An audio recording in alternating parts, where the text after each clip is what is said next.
স্মৃতি পরবর্তী পর্যায়ে। আমাদের বাড়ির উত্তর অংশে আর এক খণ্ড ভূমি পড়িয়া আছে।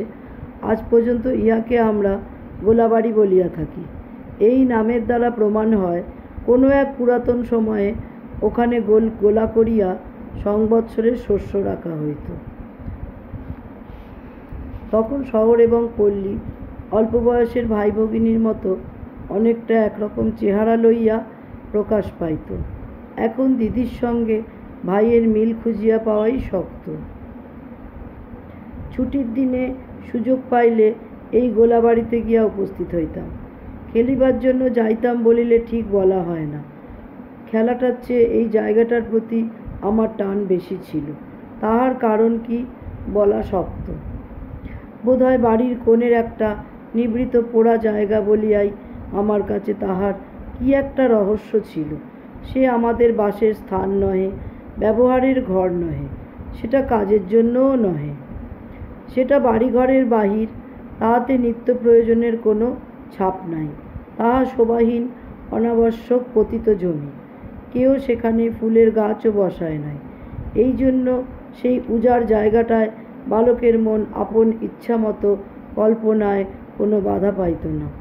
রক্ষকদের শাসনের একটুমাত্র রন্ধ্র দিয়া যেদিন কোনো মতে এইখানে আসিতে পারিতাম, সেদিন ছুটির দিন বলিয়াই বোধ হইত।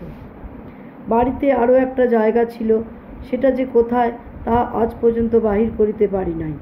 আমার সমবয়স্কা খেলার সঙ্গিনী একটি বালিকা, ইরাবতী, দেবেন্দ্রনাথের জ্যেষ্ঠ কন্যা, সৌদামিনী দেবীর কন্যা। সেটাকে রাজার বাড়ি বলিত। কখনো কখনো তাহার কাছে শুনিতাম আজ সেখানে গিয়াছিলাম, কিন্তু একদিনও এমন শুভযোগ হয় নাই যখন আমিও তাহার সঙ্গ ধরিতে পারি। সে একটা আশ্চর্য জায়গা। সেখানে খেলাও যেমন আশ্চর্য, খেলার সামগ্রীও তেমনি অপরূপ। মনে হইত সেটা অত্যন্ত কাছে, একতলায় বা দোতলায় কোনো একটা জায়গায়, কিন্তু কোনো মতেই সেখানে যাওয়া ঘটিয়া ওঠে না। কতবার বালিকাকে জিজ্ঞাসা করিয়াছি, রাজার বাড়ি কি আমাদের বাড়ির বাহিরে? সে বলিয়াছে, না, এই বাড়ির মধ্যেই। আমি বিস্মিত হইয়া বসিয়া ভাবিতাম, বাড়ির সকল ঘরই তো আমি দেখিয়াছি, কিন্তু সে ঘর তবে কোথায়? রাজা যে কে সে কথা কোনোদিন জিজ্ঞাসাও করি নাই। রাজত্ব যে কোথায় তাহা আজ পর্যন্ত অনাবিষ্কৃত রহিয়া গিয়াছে।